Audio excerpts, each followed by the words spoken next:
Right. Good evening, members, officers, members of the public, and members of the public listen at home. Welcome to today's planning meeting. Can I ask everybody to put the phones on silent, please, or switch them off?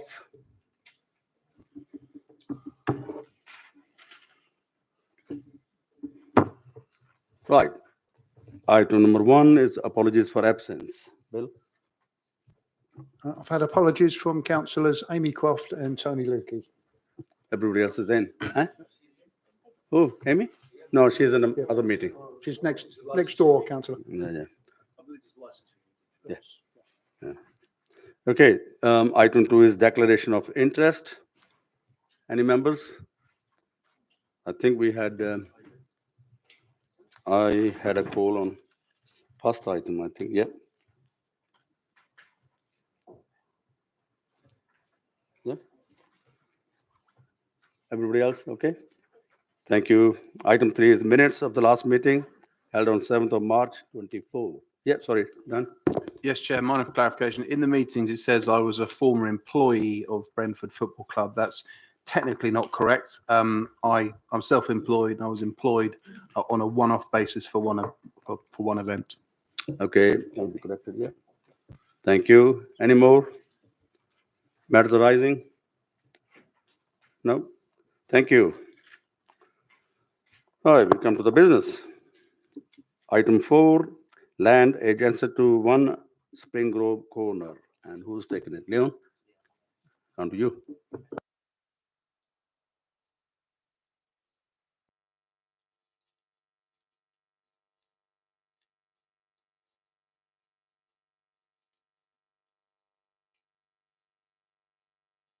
It's on page 16 for members.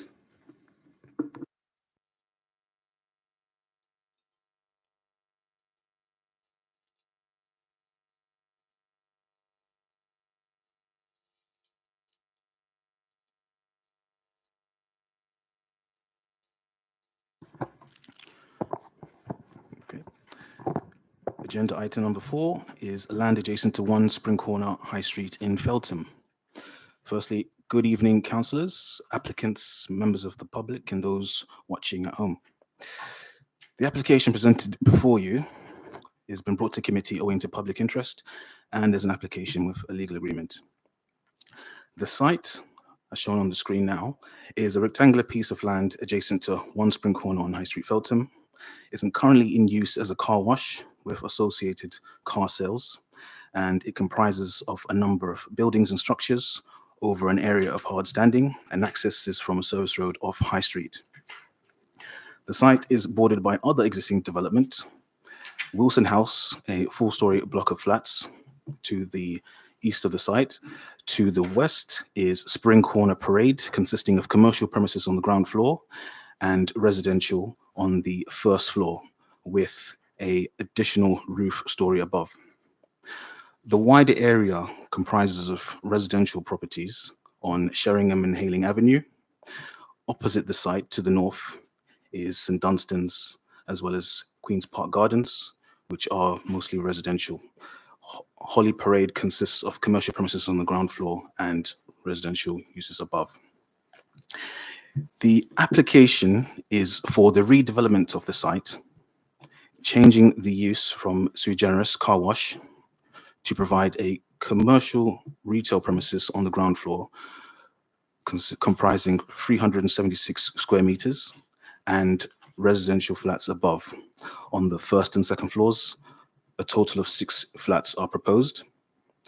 The proposal will provide amenity space on the first floor for the residential units, and also include a green space towards the rear, which is accessible from a staircase on the first floor. The proposal will provide 5 parking spaces, of which 1 will be a blue badge space, including 1 active electric vehicle charging space, and will provide cycle parking in accordance with London Plan standards. The proposal would not give rise to any significant highway impacts, and the proposal is considered to be acceptable in terms of its design. in terms of in relation to the existing area. It's been designed to tie in with the design and height of Spring Corner Parade and would also sit lower than Wilson House. The proposal would fill in a gap within the existing urban fabric and provide compatible uses with those that are existing. The scheme is highly sustainable. A site-wide reduction of 63% would be achieved. That is combined with the residential and the commercial. There'll be air source heat pumps provided for the residential flats and PV panels provided on the roof areas, ensuring that on-site electricity is generated. The development would support and enhance biodiversity, achieving a 100% net gain for habitats. The current site is completely comprises of buildings and hard standing with no trees on site at all, and we will provide 100% increase in biodiversity. Just a bit on the history of the site. So in 2012, planning approval was granted for a car wash, and on this site, it is considered that the development will be a significant improvement on the existing situation in terms of comings and goings, in terms of vehicles, and also in regards to noise. The existing use generates quite a bit of noise as a result of jet wash on cars. The proposal would provide a residential and a commercial premises, which are considered to be an improvement. Along with the development, the council will seek to secure highway improvements through Section 278 agreement, as well as car club membership and credits for the first occupiers of the flats. Would also receive a contribution as part of the development, and the residual carbon will be offset by a carbon offset contribution to the council's carbon offset fund. So that's a summary of the application. Thank you, Leon. Yeah, members, you have a question for the officer? Yeah. Is that me? Thank you, Chair. Alan? A few observations and sort of mini questions, Leon. Of course, this involves our friends at Mr. Lemon, the car wash. We were familiar with that in recent years with the problems we had and the amendment building that rear story to control the noise there in a previous application. Those of us from the Feltham end and Feltham forums, past and present, remember it. So it's interesting. Just a few observations and many questions. You say there's a PTAL of 2 on this, which is quite poor, isn't it? Even though we have bus links, roads to the M3, the train buses to Brentford, the airport, Staines. I was just a little confused why it's got a PTAL of 2, but more pertinent to the detail. Why are we having a convenience store as part of this development? Is there an absolute reason for that? Is there a need for another one in the area? There are plenty already. So the retail aspect, because there's several in the immediate locale already. And in relation to the noise, I think one aspect is loading and unloading at certain times of the day. If this is going to be something like a Tesco Express, whereby you might have, it shouldn't be before 7 AM and not after 10 PM on the frontage for existing residents and new residents. That's something I'd like some clarity on. And do you see this retail aimed at the immediate locality of Lower Feltham, or is this also going to attract people on the way through? So in other words, does it have a wider sweep? So those are my sort of observations and questions. If you could give me something on that, I'd be very grateful. Thank you, Chair. So the proposal does include the provision of a commercial premises on the ground floor. Local Plan Policy TC3, where retail is proposed outside of the town centre, it requires a sequential assessment. As part of this application, a sequential assessment has been submitted, which has looked at all the small, local, isolated shops and neighbourhood centres leading up until the Feltham town centre.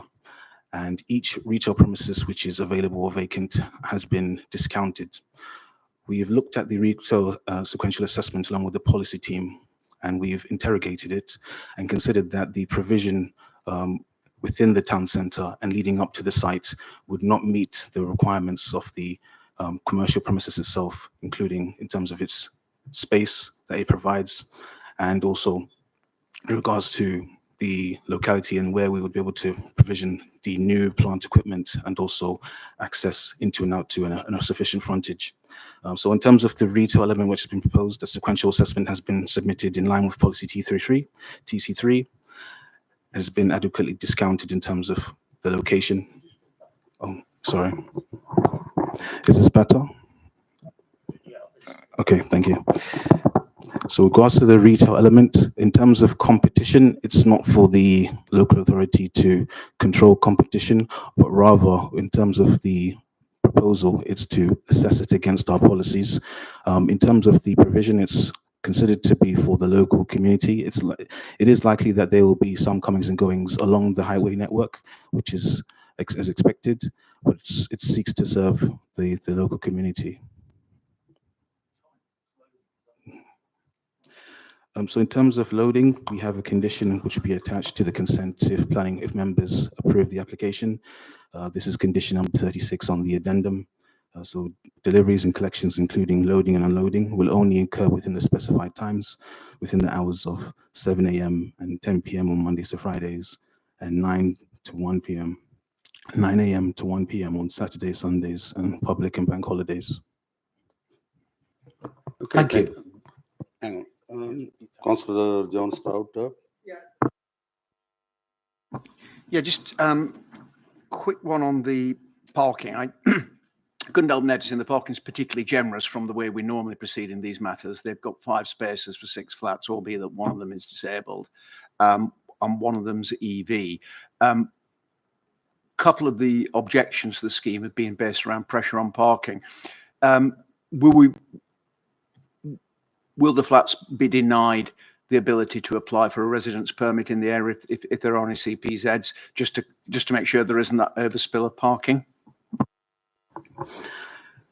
So the wider area within this part of Hamworth Park is not within a CPZ.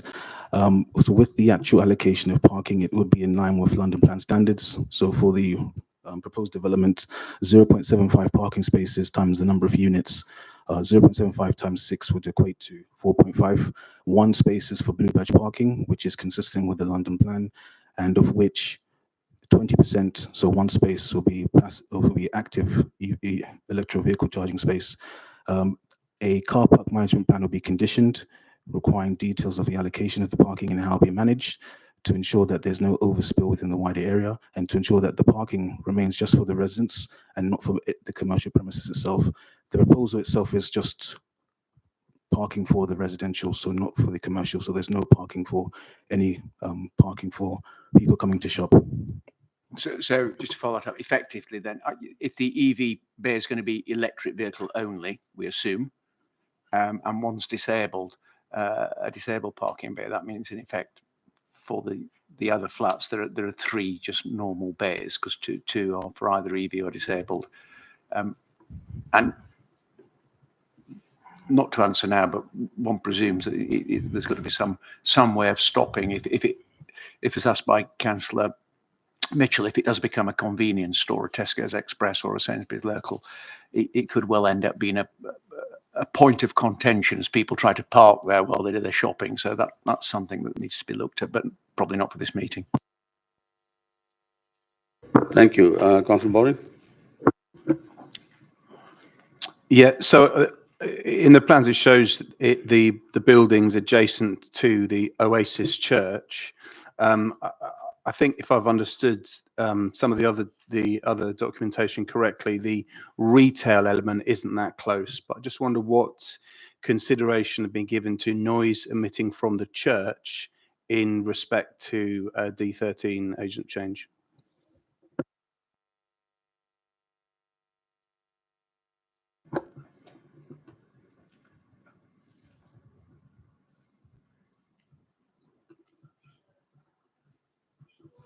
Thank you, Chair. So in relation to the agent of change principle and noise emitting from the church to proposed residential units, there's a condition which will be attached requiring further insulation between the retail and the residential to ensure that there's no noise above 10 decibels of the background levels, which would impact the residential units itself. So within the detailed stage, we'll be requiring additional sound insulation to the residential flats above, which will protect against noise from the retail aspect, as well as within the wider vicinity. Quick, come back. So you say there's going to be further analysis done on if further insulation is needed. So if I understood you. That's correct. So as a condition of this application, we're requiring the applicant to provide additional insulation within the residential part of the development, and that's a pre-commencement condition as part of this application. Right, Councillor Foot. Yeah, I've had or seen some comments in the last 2 weeks that are not confirmed, but of which concern the demolition of the adjacent Spring Grove corner shops and flats.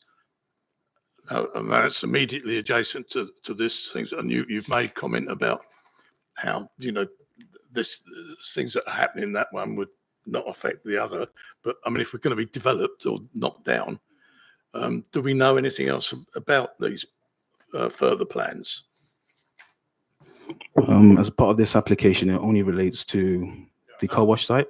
Sorry, I know the application relates to it, but you know, if you're going to look at it, if you're aware of adjacent demolition taking place, has an impact upon that. You know, it shouldn't be done in isolation. But so I ask you the question again: are you aware of any demolition being proposed for the adjacent flats and shops? No, so we haven't received a proposal for any okay, demolition right. of the adjacent flats or shops. Okay, we'll Right. wait and see. Okay, thank you. Councillor Todd. Yeah, thank you, Chair. Paragraph 1.1 talks about biodiversity resulting in 100% net gain for habitat creation.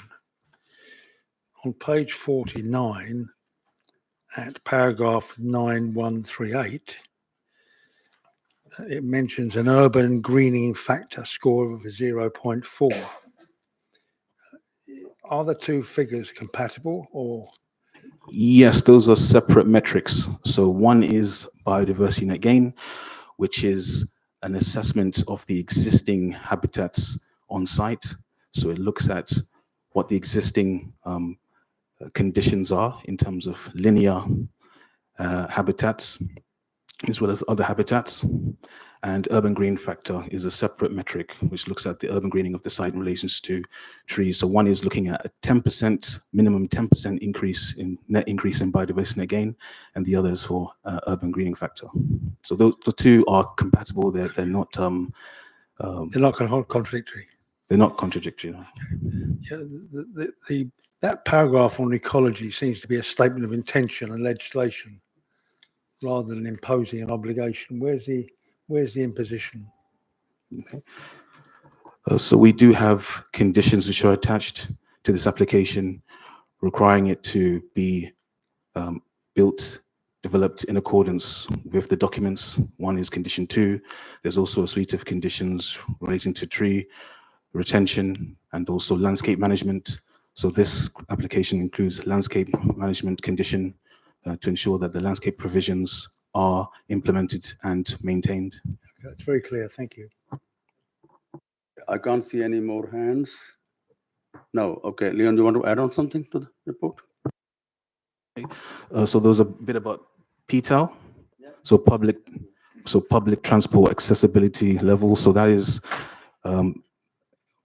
assessed on a database provided by TfL. So what it's saying is that accessibility to public transport is 2 within the area, but it is noted that there are bus services which run adjacent to the site, particularly the number the Ross Route 117 and 235, which lead into the town centre and beyond and go into Staines.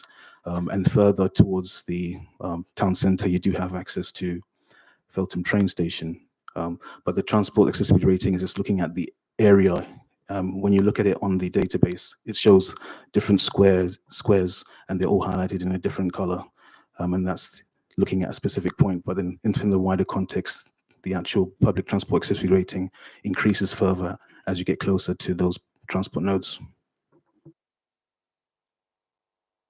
Thank you. It's open for debate, members. Yeah, Councillor Bowring. I've looked at this application quite a lot. I think it's a good one. I think we should approve it, and either with a condition or an informal note to officers to understand the noise coming from the church, to speak to the church, find out when the noisy times are, and make sure that the noise at loud times, I'm guessing it'd be a Sunday morning, is accurately measured, so we make sure we're doing the right thing by the future residents.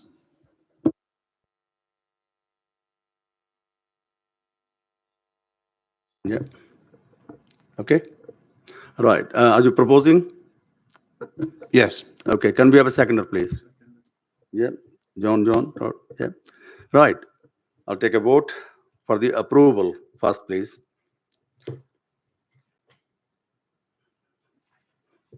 Yep. Thank you. Unanimous. Yeah. Okay. Nobody against. Good. It's approved. Thank you. No, there was no abstentions either. Yeah. Thank you. All right. Next one is item number 5, which is garage block at Gareth Court. And I think you again, Leon, yeah?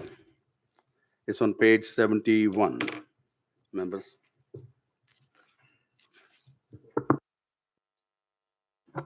Okay. This application is being presented to Planning Committee following discussions with Councillor Biddulph and a call-in for this application. This is a council garage site. The application was approved on 30th of June 2022. It received unanimous approval, and that application was for 2 houses on site. So this application before members is an amendment to that approval, and it's an amendment which seeks regularization of an increase in height on the 2-story element of the building by 20 centimeters. So on our screen, we can just see photographs of the site as it was in 2022. You would have seen the garages there. And on the screen now, you have current photographs of the development. So the development is shown on screen in terms of it in relation to the neighboring building terrace at numbers 1 to 7 Garth Road.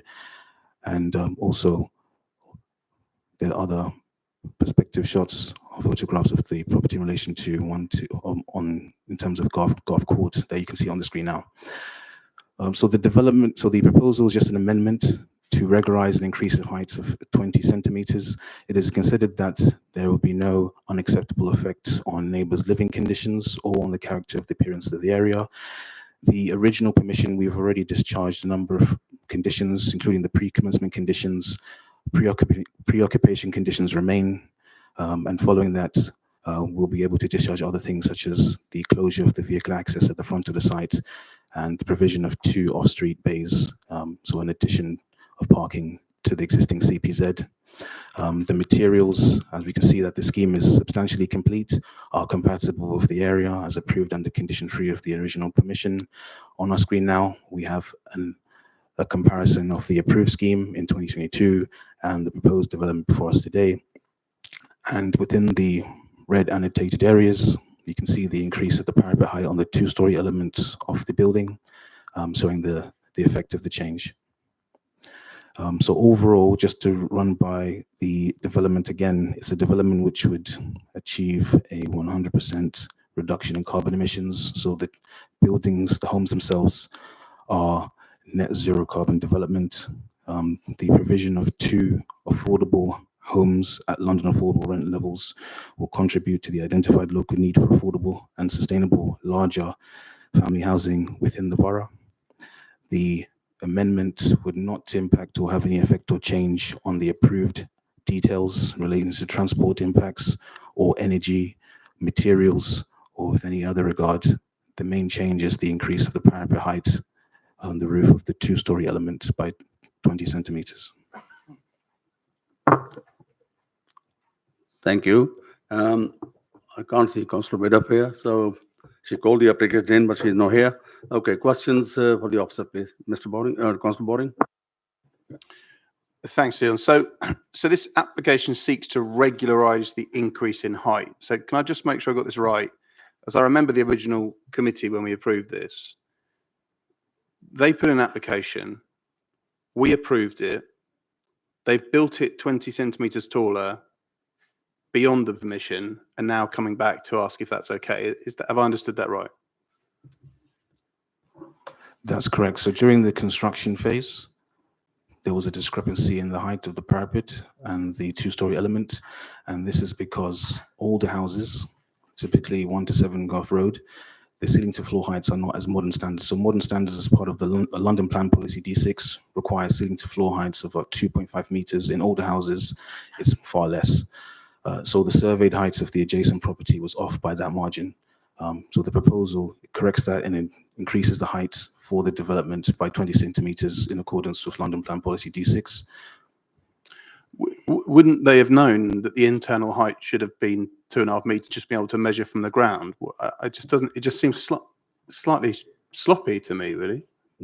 So it's the surveyed height of the neighboring building. So in terms of would they have access to the internal ceiling to floor measurements of the neighboring property, access, again, we would have to gain permission for that.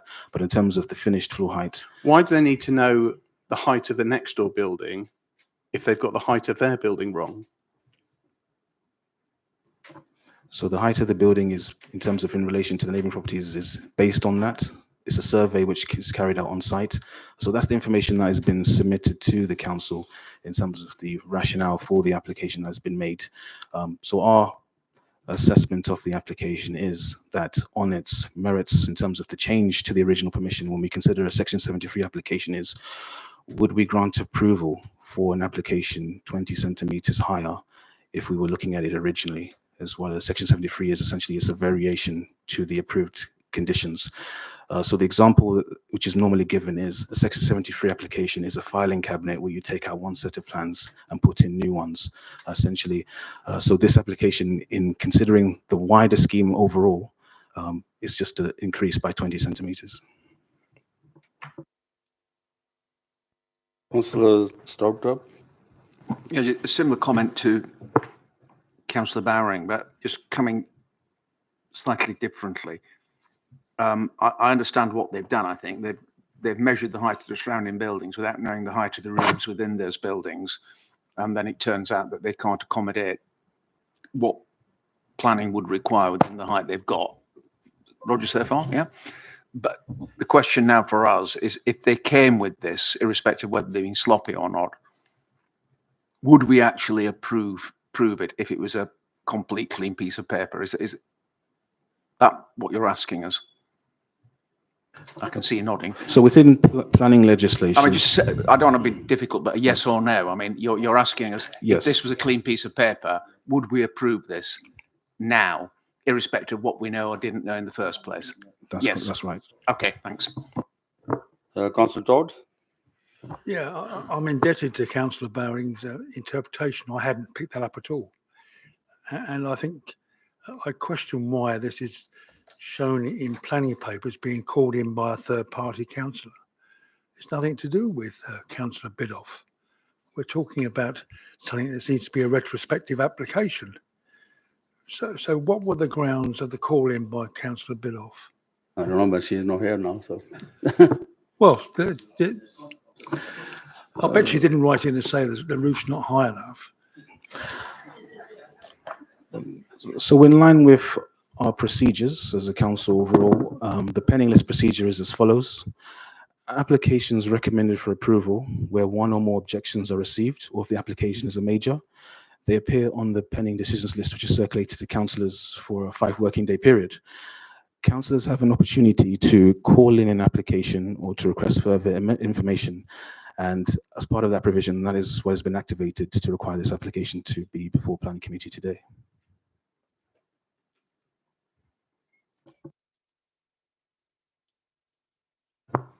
Okay. Or Yeah. Yes. Yeah, we are. Okay. You want to ask question? yeah, I'm just because I'm querying it. Is it this calling being there, but without any amplification of what actually are the things behind the calling? That's what I meant. She's not here, so she should have been I here. think you can. Yeah, I know, but surely I'm saying if you make that and put it in writing, surely you put those indications in. Then you don't wait till you fail to turn up.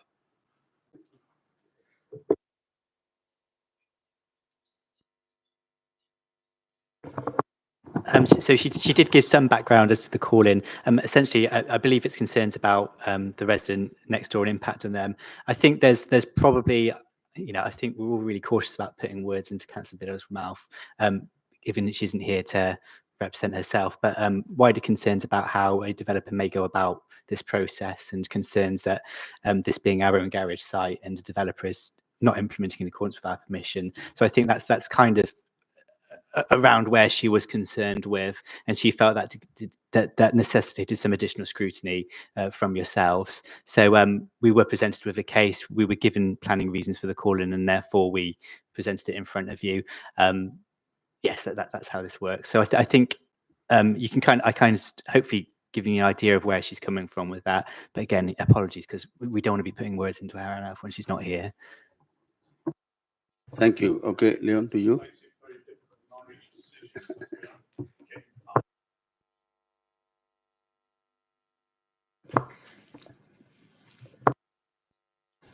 Okay, just to, if we go to,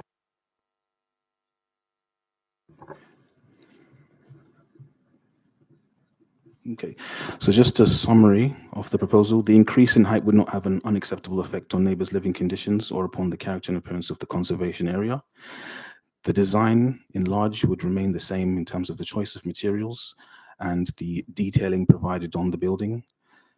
The proposal would provide 2 affordable and sustainable larger family homes at London affordable rent levels. Each house exceeds the minimum internal and external space requirements. The development would achieve net zero carbon emissions beyond Part L of the building regulations. There will be a provision of 2 off-street CPZ spaces on Ellesmere Road, following closure of the existing vehicular access into the site and reinstatement of the footway as conditioned. This was a question which was raised in the consultations, and this is a response to that. The amendments to the height would not alter the access, servicing, cycle and refuse storage, drainage, ecology, tree retention, or land remediation details as already approved under the original permission. The original permission had conditions attached. Pre-commencement conditions have been discharged, approved. Pre-occupation conditions remain. So those pre-commencement conditions that have been approved are reattached as compliance conditions in the conditions section at the end of this report. And those which have not been discharged will remain and attached to this permission. So overall, the scheme, asking councils to reconsider it afresh, would provide 2 homes, larger family homes, all affordable at London affordable rent levels, meeting local identified need in a highly sustainable building, which is net zero carbon. And also it would not give rise to any unacceptable highway impacts. So the assessments in terms of car parking occupancy remain the same. It's a car parking free development.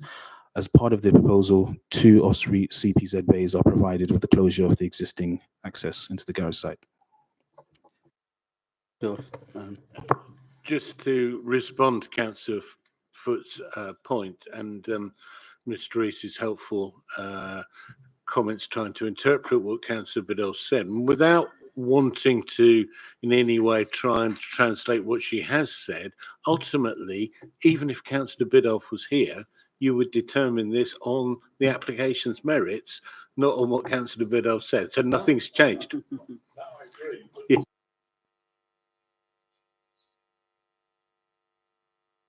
I'm saying that if, I don't disagree with you, but if somebody's making a point, I'm sitting here, I don't know what the relevance of a point is. I do not know how important it is or to what content, because none of that's been tackled. Richard, fine. Yep. Okay, it's open for debate. Yeah. Yeah, sorry, go on. Go on. I was, Anyone I go was to- just about to say, this is something, unlike Councillor Barron, I recall it coming last time. We had quite a good debate on it last time. We approved it. We thought it was a good scheme with merit. Mhm. All that's happened is, and we'll not get into why it's happened, it's going to be 20 centimetres higher. It's being called in. Councillor Foot does raise a point, but there are one or two comments in the papers as to some of the objections. That it blocks light, it's massing, etc. But certainly from my point of view, and I don't know about anyone else, I can't see any reason not to agree this, because it's substantially what we previously agreed. So are you proposing something, John? Unless people want more debate, I'm quite happy to propose that we accept this. Yeah. Yeah, I've got a seconder. 2, 3. Yeah. John Todd. Oh, go on then.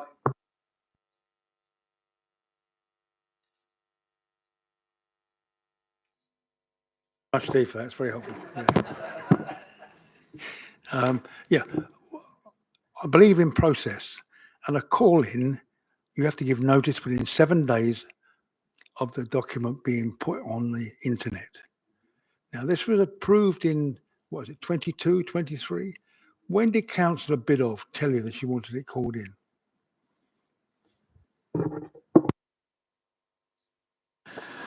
So Councillor Biddulph emailed requesting the application to be called in within the specified time, within the 5 working days. So it was, Seconder, please. Yeah. Oh, you want a question as well? I'm happy to second it, but I'd just like to say something. I mean, this is it's an excellent development. It's eco, it's London affordable rent. I've been down to see it, and I think it's acceptable. But I do have concerns about the process and whether it's a mistake by the developer, whether it's a learning point for us as a council about what we can ask from developers to make sure this doesn't happen again. Because in this case, it's not the end of the world. It's 20 centimeters, but there's some, I think, residents would expect a bit more, so I'll say. But with that said, I'm happy to second the motion for approval. Okay, it's been proposed and second. I'll take a vote for approval. I think it's unanimous again. Nothing against, no abstentions. So it's been approved. Thank you. Item 6 is addendum report. We've seen that all. Item 7 is any other business. I haven't told of any other business. So the next meeting will be on 6th of June, 24. Thank you, members and officers, for your contribution. The meeting is closed.